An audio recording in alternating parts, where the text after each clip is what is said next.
দেশে এর কয়েকদিনে অনেক বড় বড় ঘটনা ঘটেছে এবং দেশের বাইরেও কিছু ঘটনা ঘটেছে যেগুলো নিয়ে দেশে অনেক আলোচনা হয়েছে। তো এই আলোচিত বিষয়গুলো নিয়ে কথা বলার জন্য আজ আমাদের অতিথি হিসেবে আছেন আমাদের শুক্রবারের নিয়মিত অতিথি জনাব আনিস আলমগীর, সাংবাদিক ও কলামিস্ট। জনাব আনিস আলমগীর, আপনাকে স্বাগত জানাচ্ছি। ধন্যবাদ ভাই। জনাব আনিস আলমগীর, একটা বিষয় নিয়ে আমরা খেয়াল করেছি যে কালকে আমাদের পররাষ্ট্র মন্ত্রণালয় একটা পোস্ট দিয়েছে, একটা প্রেস রিলিজ দিয়েছে তাদের পেজে। এবং সেই প্রেসটা যদি আমরা আমাদের মানে আপনার রেগুলার যে মেইন মিডিয়া যেগুলো আছে, কনভেনশনাল মিডিয়া, এগুলো যদি আমরা ফলো করি তাহলে দেখবেন এই মিডিয়াগুলোতে, পত্রিকাগুলোতে, টেলিভিশনগুলোতে এই প্রেস রিলিজের আলোকে আমরা জানতে পেরেছি যে দিল্লিতে একটা কোনো ঘটনা ঘটেছে যেখানে নাকি সাবেক প্রধানমন্ত্রী উনি কিছু একটা বলেছেন। তো আমি খুব বিস্মিত হলাম আমাদের পত্রিকাগুলির মেরুদণ্ড দেখে, যে কালকেও শুনলাম যে উনি যদি আপত্তিকর কিছু বলেন, বিভ্রান্তি ছড়ানোমূলক কিছু বলেন, বিদ্বেষ প্রচারমূলক কিছু বলেন, সেটা নিষিদ্ধ।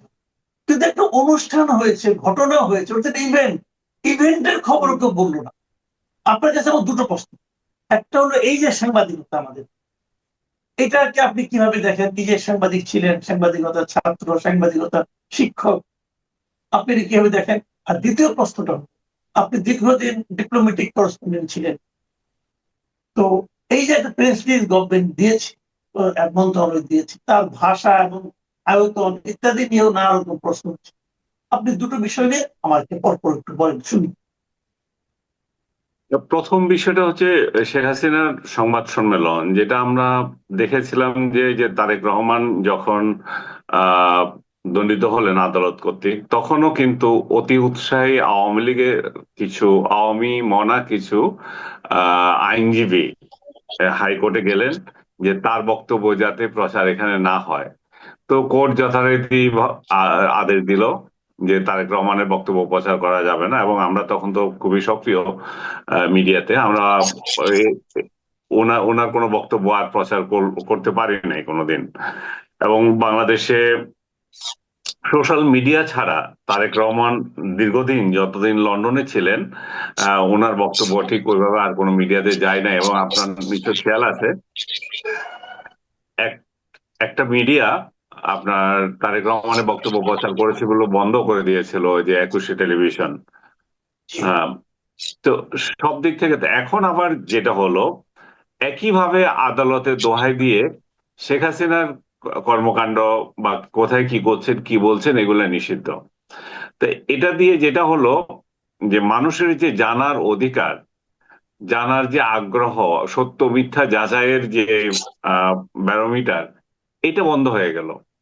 এখন একতরফা প্রচারই হবে। মানুষ মানুষ মানে সত্যটা বাছাই করার ক্ষেত্রে বেগ পেতে হবে, কিন্তু এটাই শেষ না। বেগ পেতে হলেও সোশ্যাল মিডিয়ার এই যুগে, যখন ইন্টারন্যাশনাল মিডিয়া খুবই ওপেন, সেই জায়গায় আপনি কিন্তু এটা আর খুব যে কঠিন হয়ে যাচ্ছে তা না।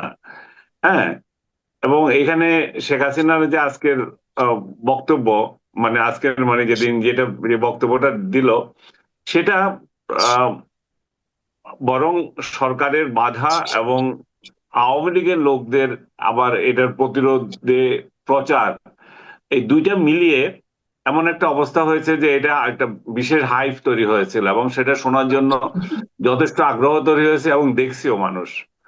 এবং এই সোশ্যাল মিডিয়ায় এনাফ হয়ে গেছিল কে কোনো কোনো ব্যক্তির ফেসবুক বা বিভিন্ন মিডিয়ার ফেসবুক, তারপর আমি বিশেষ করে সাকিব আল হাসানের ফেসবুকের কথা বলবো, যে বাংলাদেশের সর্বোচ্চ তার দুদিন আগেও ছিল, এখন নাকি আরেকজন হয়েছে।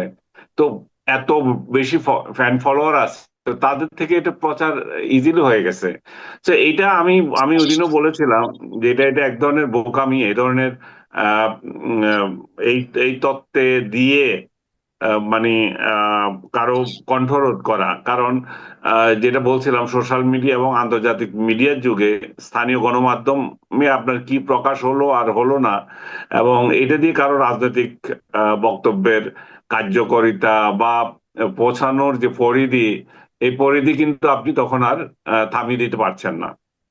তো এবং যেটা প্রমাণিত হয়েছে যে ওদিন আবার বাংলাদেশের মিডিয়াগুলো অবশ্য একটু বন্ধ ছিল, তাৎক্ষণিকভাবে অনলাইন গুলোতে ওইভাবে আসে নাই, পরের দিন পত্রিকাতে আসে নাই।